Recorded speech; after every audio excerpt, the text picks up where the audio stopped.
And welcome to Time About the Movies, where today we're taking a look at the three films of July 22nd, 2016, and it's hard to believe we have two sequels that take place in space. One that's supposed to take place in space, and then the other kind of takes place in space early on, but not really, but we'll get to that one later on here. But let's take a look at the better of those two sequels, and that is, of course, Star Trek Beyond. That's where we'll begin with here. The third installment of the J.J. Abrams reboot trilogy, and in this one here, the first leg of the USS Enterprise 5-year mission takes them into uncharted territory. There is the Enterprise is nearly destroyed, and strands Kirk and his crew on a remote planet with no means of communication. Kirk must then work with the elements to reunite with his crew and get back to Earth. I've said it before, I'm not a big Star Trek fan, and I really didn't get involved in the franchise until the 2009 reboot, which I still think is a great movie. Star Trek in the Darkness, not so much. It was good until the third act fell apart, and yeah, the third act really is one of the biggest "are you fucking kidding me" moments ever. But then again, when you have Damon Lindelof writing it, the master of ruining third acts, that's bound to happen. But so we have Star Trek Beyond, and I'll put it this way. It's better than Into Darkness, but not quite as good as Star Trek 2009. It's a weird movie because you see the marketing for it, and it looks like a more serious movie, kind of in the same vein as Star Trek Into Darkness, but it began early. The marketing began early, it's kind of selling it more as sort of like a comedic action movie, because they put the, you remember in the first Star Trek movie, when they go back to young Kirk, taking his, I think it's his stepfather's car, and driving it off the cliff, and you hear the Beastie Boys Sabotage playing in the background. That's the trailer for this movie. That's the first teaser for this movie, and it really felt odd. But then again, this is a brand new director coming in here, and I'll touch on him in just a second here. But the movie overall really is enjoyable. It does pay a lot of homage to the original Star Trek series, which is fitting because this is the 50th anniversary of the Star Trek franchise coming in 2016. Coincidentally, in the same year that Star Trek is celebrating its 60th anniversary in 2026. How fitting. It's like, you know, it's like the stars aligned or something like that. Or in the case of one of our later movies, a squirrel with an acorn that controls a spaceship somehow meshed the planets together. And again, getting ahead of myself here. But back to Star Trek Beyond. One of the things that instantly makes it clear in the beginning is that Chris Pine's performance as Kirk in the original scene is very similar to William Shatner's acting style as Kirk. There's like these brief little pauses in his wording and the way he's talking. Even some of the music and the action scenes are very similar to the ones in the TV series. The cast, once again, works incredibly well off each other. There is more of a sense that they are going in for more developing storylines with Bones and Spock, Kirk and Chekhov, Sulu and Uhura, just to name a few. And seeing as most of the film is these characters on their own after the ship gets destroyed, you have a character played by Sophia Boutella from Kingsman: The Secret Service, you know, the Knives Lakes chick, Jayla, who was actually really cool. She actually was kind of not quite as badass as the Knives Lake chick in the Kingsman movies, but she was still pretty badass nonetheless. It's a shame that her career kind of fell apart after next summer's The Mummy, which, yeah, I mean, technically it really wasn't her fault. She was just part of a really bad project, but her name was attached to it as the Mummy, and unfortunately that's where it kind of fell apart there. But the action in this movie looks incredible. There's a reason why they hired Justin Lin to direct this film. Well, two reasons. One, because J.J. Abrams was working on Star Wars: The Force Awakens, and two, the dude knows exactly how to direct action sequences, and he does it very well with the Fast and Furious movies at this point. The visuals are impressive to look at. Yorktown looks incredible, like a mix between the buildings of Interception and the Moon City from Treasure Planet. The design work here is incredible to look at. There's even moments in this where it does get very emotional. You have one of the big storylines is that, you know, Ambassador Spock has died. Of course, that's the late Leonard Nimoy, who had given the Spock of today a box containing some things from his past, and one of the things in the picture is the original Star Trek Enterprise crew with the original cast, and it's very well played out. It's honestly, you get very teary-eyed when you see that in general. Not to mention, of course, that this is coming right after Anton Yelchin sadly passed away, so seeing him for the last time as Chekhov was, you know, it's sad to see, and I think that's part of the reason why there hasn't been a Star Trek film since, but I'll touch more on that in a little bit here. My complaints towards the film is that the main conflict itself really is not that exciting. It's a decent plot, but compared to some of the other big things the crew has done up to this point, they get stranded on this planet and then nothing. That's pretty much it. Even the villain's motivations aren't really spelled out until near the end of the film, and the movie really does waste Idris Elba as a bad guy. You think he'd be perfect for something like this, but there's nothing about him that makes him all that threatening. I like the makeup work on him. I thought it was very well done. But overall, his whole persona isn't really all that threatening. And they even throw a new plot twist about him towards the end that really do feel like they're just throwing him in there because they didn't realize that they had to give this guy a motivation. And that's about it. Just like, it makes no sense. The ship destruction scene, while it does look impressive, pales in comparison to some of the other ones that have been done in Star Trek films. I mean, go back and look what happened with Search for Spock. Go back and look what happened with Genesis. Even a movie like Nemesis, which was terrible, has a pretty badass scene where the ship gets destroyed. And mostly because a lot of them were practical effects. This is mostly CG. Not a big problem against the film, but it's very distracting overall. And like I said, the film gets a little too silly for its own good. I know they're trying to pay homage to the absurdity of some of the original series episodes, but they do kind of stretch it by, a little bit, which, again, they use for some reason, the Beastie Boys Sabotage is apparently the song that's supposed to connect these films together, because they use that song to defeat the bad guy. It was funny, stupid but funny. It was like they were trying a little too hard to appeal more to mainstream audiences, how like The Voyage Home did it. But The Voyage Home did it without being too trendy. Case in point, the Rihanna song that plays in the credits. Not the movie, but the credits. It just feels really odd. Like, I think what happened is that Paramount saw how successful Guardians of the Galaxy was a couple of years ago with Zoe Saldana, who's also in this movie as Uhura.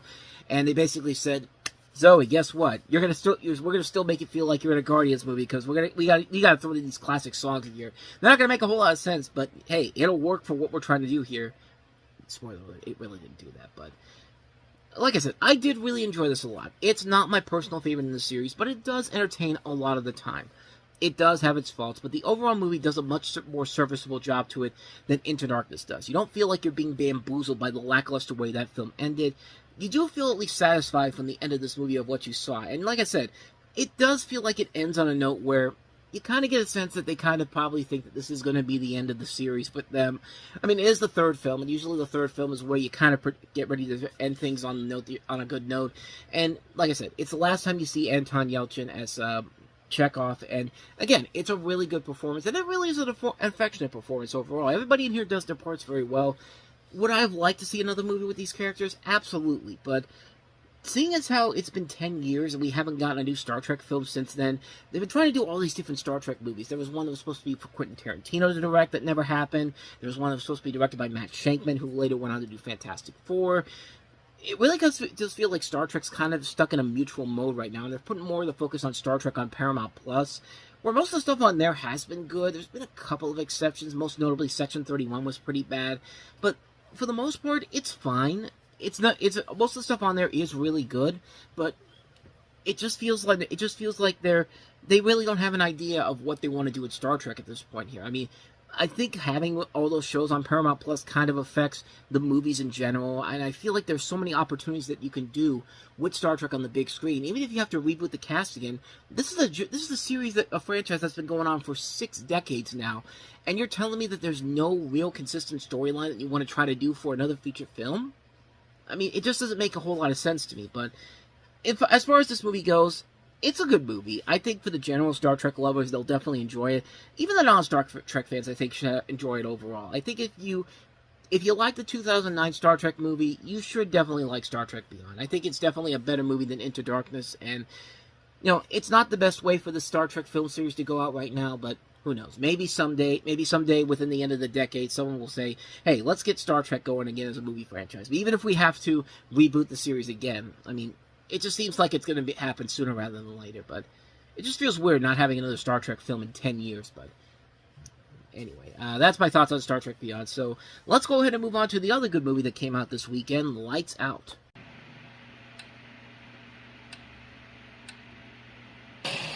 Everyone is afraid of the dark, and that's what she feeds on. Lights Out, rated PG-13. Based off of a very terrifying 2013 short film, also featuring that same actress, who's actually the wife of the director, David Sandberg. A very simple concept, that short. I mean, you basically have a story where it's a short where basically this woman's turning out the lights, and all of a sudden she sees this shadowy figure every time she turns out the lights, and it's getting closer and closer and closer. And as a short, it works very well, but we all know that if you see something in the dark, if you see something and when you turn off the lights, and it's something that you don't know if it's a person that's there. It's just like, don't turn the lights off. Just turn all the lights on and just pray to God there isn't a power outage at this point. I mean, that's the worst. I mean, that just makes no sense. Why do you keep turning the lights off? But so I'm thinking to myself, how is this going to work in a feature film? Because I saw this back before. I saw the short a long time ago. I didn't even know it was called Lights Out. I thought it was a scene from The Grudge, but because The Grudge, I think, has a similar scene towards that, where there's something following somebody, and the lights is when you turn on the lights, there's nobody there, but it's just like, I mean, it's not the same thing, but it's almost similar to that. But in this movie, you have a woman who must be protecting her younger brother, who must protect her young half-brother, against a spirit from her family's past that kills its victims in the dark. The woman is played by Teresa Palmer. You have characters played by Gabriel Bateman, Billy Burke, and Maria Bello. The writer of this is Eric Heiserer, who also did Arrival, which will come out later in the year. And I think he was also, he did one of the Final Destination movies. And he's done movies that weren't as successful as the two films he made in 2016. In fact, overall, he's not really that great of a writer. This is the guy that wrote stuff like the 2010 Nightmare on Elm Street remake, Final Destination 5, which was arguably the worst in the series, The Thing reboot, which was not terrible, but not great either, Bird Box, which is an overrated piece of junk in my opinion, Bloodshot, which was a terrible movie with Vin Diesel in it, came out around the pandemic, but nevertheless, this is a really good movie, a very chilling movie, and I think it did a pretty good job of bringing the short to life in a full-length feature film without feeling like it's overstaying its welcome. It's 81 minutes long, which, for a short amount of time, they're able to make it work with the very simplistic nature of it in general. And I thought I did a pretty good job of working with it. I thought David Sandberg showed a lot of potential of what he could do as a director, and he's shown a lot of great potential with what he did with Annabelle Creation, creating an Annabelle movie that doesn't suck, and also doing 2 Shazam movies, which were really good. He's a solid director, and he knows how to combine, horror elements into stuff like that. Like I said with Shazam, like he combines a lot of those aspects of an 80s comedy like Ghostbusters in there with these creepy horror elements to it. That works great for Shazam. But when he's doing straight-up horror, he plays it pretty well. The acting overall is really good, and there is very good scares in this movie. It doesn't rely just on heavy jump scares in general. The chill factor definitely is there. It's a very frightful movie, and it works very well. And it's a film that I think definitely deserves a lot more attention overall for what they did with it. It's a really good movie. They've been talking about doing a sequel for a number of years now. I guess they shut it down not too long afterwards, but apparently it's gone back into redevelopment. So I don't know if I don't know what they could do with a sequel overall. I think doing one movie is fine, but I think David Sandberg's a solid director, so I'll give it a shot. I'll see what he could do overall. Maybe he has an idea that could work for a new generation. And you never know. Crazy things have happened, so maybe it does work out in the end, or maybe it's just another sequel that is extremely unnecessary. But hey, we're in a good trend of horror movies right now, so only time will tell. So let's go ahead and move on to our last movie, which is easily the dud of the week. And boy, talk about beating a dead horse when it's down. Ice Age. They survived a global warming in the meltdown. They survived dinosaurs in Dawn of the Dinosaurs. They survived the landscape of the Earth crumbling around them in a collision which Continental Drift, which I was about to say Collision Course, but that's the name of this movie here. So, what's the next direction for the Ice Age franchise to go with next?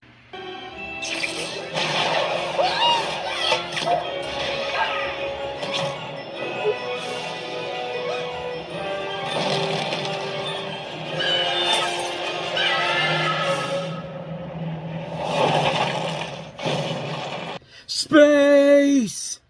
Getting bored of space. For you portal lovers out there. Portal lovers. I think you get the point. But hey, that was a great short when it was in front of the Peanuts movie, but sadly it's a movie. It really is a movie, and not a very good one. Yeah, talk about a franchise that crashed and burned in 14 years' time. I mean, Ice Age, man, started off so promisingly, had 3 really good movies in the beginning, but then Continental Drift happened. God damn, Continental Drift happened, and it was all downhill from there. So in this movie, Scrat is propelled into outer space in an abandoned spaceship and during an attempt to bury his acorn and accidentally sends a giant asteroid towards Earth. Manny the Herd and Buck must go on a life-or-death mission to find a way to fend it off. Of course they're going to survive this in general. I mean, it's cool that Simon Pegg's back in this movie, but sadly, because they are adding so many characters to these movies, characters are going to get lost in the shuffle here. I mean, this movie is such a mess on so many levels. I mean, they bring in so many people back from the previous movies, and they try to add in new characters too. The film is so clustered and it's a mess. It's a mess of a movie. It makes no sense why everything is happening in this movie. Like, they have way too many subplots going on in this movie. There's parts where, Sean William Scott and Josh Peck, who are Crash and Eddie, like the two comedic sidekicks to Ellie's character from the Meltdown. They barely have anything to do in this movie. Like, why'd you even bother to get Sean William Scott and Josh Peck back for this? I mean, honestly, why is Wanda Sykes back as Sid's grandmother, there's just so much going on in this movie that makes no sense whatsoever, and I'll give it this. The greatest thing I can say about this movie is that you can definitely tell the animation is getting better with these films as they go along. I mean, the first movie came out 14 years ago, and of course, computers are going to evolve, animation's going to get better, and so yeah, of course, the animation's going to get better by the time this new film comes out, and that's good and all, but at the same time, it's just, what's the point? Like, really, what are they doing by continuing the story except to just create another film to add to the Ice Age 5 movie collection that you're going to have in your DVD shelves if you're 10 years old? But yeah, other than that, though, there's just nothing here. Like, nobody really feels like they want to be involved in this movie. I mean, it just feels like everyone's lost in the shuffle. They don't really feel like there's a commitment there to wanting to do something here.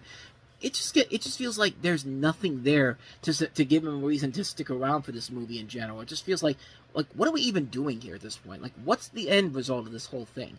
Oh, a massive event is going to happen that's going to destroy the world. But it's okay, though. They're going to survive in the end because we got to make another movie soon. That soon will be 11 years' time, but I'll get to more than that in just a second here. But I mean, you get the point here. It's just a franchise that I really do feel like has lost its way and just...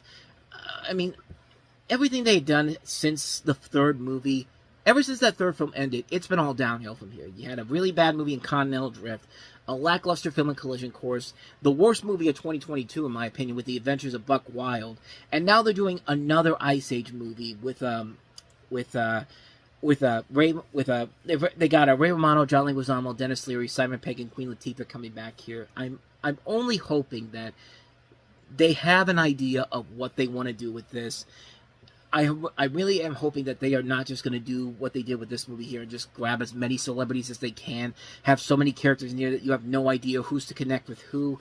I just hope that they're not going to go in that direction here. I hope they have an idea of what they're trying to do here. I assume we're going to see something soon because this is being recorded on May 8th, and I'm going to assume that maybe we'll get something in front of Toy Story 5, possibly, maybe a teaser trailer, or if not that, we'll definitely get to see something from D23 in August, but I hope they know what they're doing here. I hope they're not just going to do another one of these type of films where it's just like, let's get the gang back together for no reason whatsoever, and let's have all these celebrities in here, which it probably will be, but considering what kind of a world we're living in now, where they'll just make sequels out of anything now because the money, baby, even though nobody's been asking for it, but...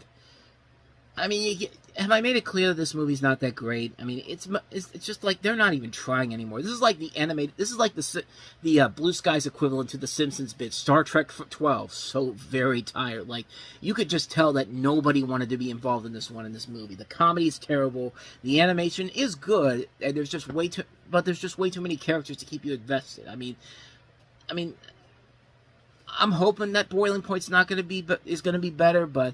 I mean, at this point, do you really expect anything better from the Ice Age series at this point? The best thing that's come out of the Ice Age series, honestly, is the Scrat Tales shorts. And again, the Scrat stuff in here is funny, and that show on Disney Plus was really funny. It was the last thing that Blue Sky did before they were absorbed into Disney, and it's a shame that they are doing more of those, but I think you get the point at this point. Ice Age Collision Course, just... Here's hoping that the next one will bring the series back on track again, but...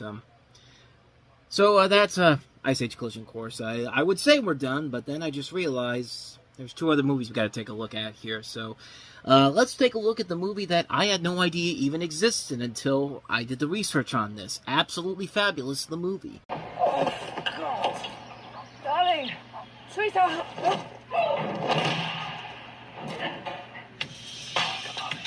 I think I am now officially fatter sideways than I am front on. No, you don't need those. I am your mirror. How do I look? Fabulous. So sad. Though, to be perfectly honest, was an ab-fab movie really necessary?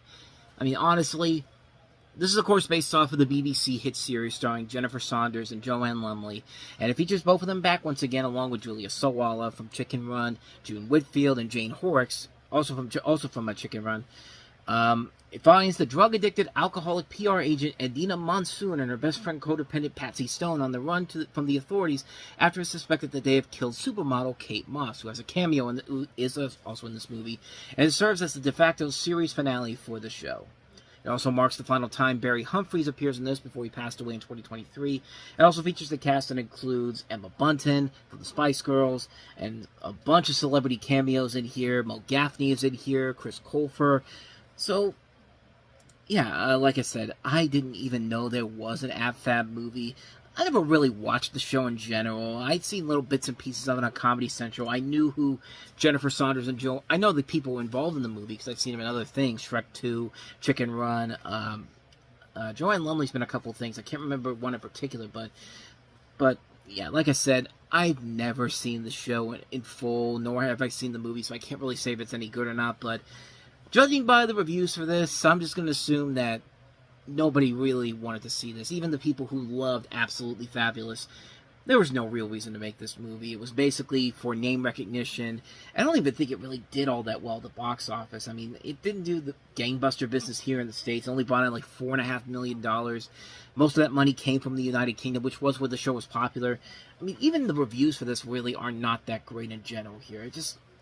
I mean, I don't know. I don't think it's that great of... I don't think it looks like that great of a film, so I can't really say for certain if it's any good or not. But I have seen our last movie, though, and I can't believe... I don't know what's going on with me. I'm missing out on these movies that I should be talking about here, because how can I forget Train to Busan?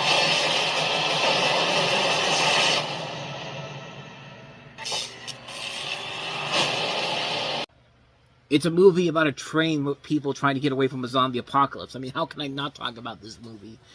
That is literally the plot of this movie. The film takes place primarily on a KTX from Seoul to Busan as a zombie apocalypse suddenly breaks out and threatens the safety of the passengers. And it essentially turns into an action horror film with a bunch of action sequences and a bunch of zombies coming after them, and it's pretty much all you can ask for in then some in a movie like this. I mean, this is a really slick, cool-looking movie. I mean, from a visual perspective, from a story perspective, combining a mix of Bullet Train with Dawn of the Dead, I mean, it's just a really cool idea, and it makes for a really fun, good time all across the board. It's a unique take on the zombie genre. It's not just doing the same thing over again. And I like the fact that somebody can actually do this and make it cool. It's a really slick, fun idea overall. Like, you've got people praising it. Edgar Wright praised it as, the best zombie movie he's seen in forever. I mean, it's a really, really good movie. It's a very unique film, and of course Hollywood's been trying to destroy it, which I would assume they probably wouldn't, but then again, this is one of those ones where they've been trying to get this movie made for so many years. They actually had a date for it in 2021, but then it was replaced by Evil Dead Rise, and this thing is still in development overall, which probably means that it's never going to get made anytime soon. There's also comparisons to Snowpiercer, too, even though Snowpiercer came out a few years before this, but, yeah, overall, really, really good movie. Can't recommend it enough. Train to Busan. If you haven't seen it, definitely check it out. Just checking here, and no, we don't have any other movies to look at this week. Okay. Hopefully I'll stop doing that in the near future, but don't count on that. But next time I'm talking about the movies, though, we'll wrap July up with the return of Matt Damon as Jason Bourne in Jason Bourne, along with Paul Greengrass returning to the fold here. We'll take a look at that. We'll take a look at one of those comedies that was a huge hit, but for the love of God, I can't see why. It was not a good movie at all. Bad Moms with Mila Kunis, Catherine Hahn, Kristen Bell, Jada Pinkett Smith, Christina Applegate, I said Jada Pinkett Smith. I can't remember who else was in there, but we'll take a look at that one. We'll take a look at Emma Roberts and Dave Franco in the film Nerve. And, is that it? Or is there more? I don't... No, I think it is just those 3 movies this week. So, we'll take a look at those 3 movies coming up tomorrow on the show, so stay tuned for that. But, with all that said, thank you so much for watching this. I hope you enjoyed it. If you did, please go ahead and do me the honors of hitting that like button, the subscribe button, and the notification button. Also, don't forget to check out our playlist. Don't forget to check out the previous episode we did. And with all that said, whether it's in the past, the present, or the future, I will see you at the movies. Take care.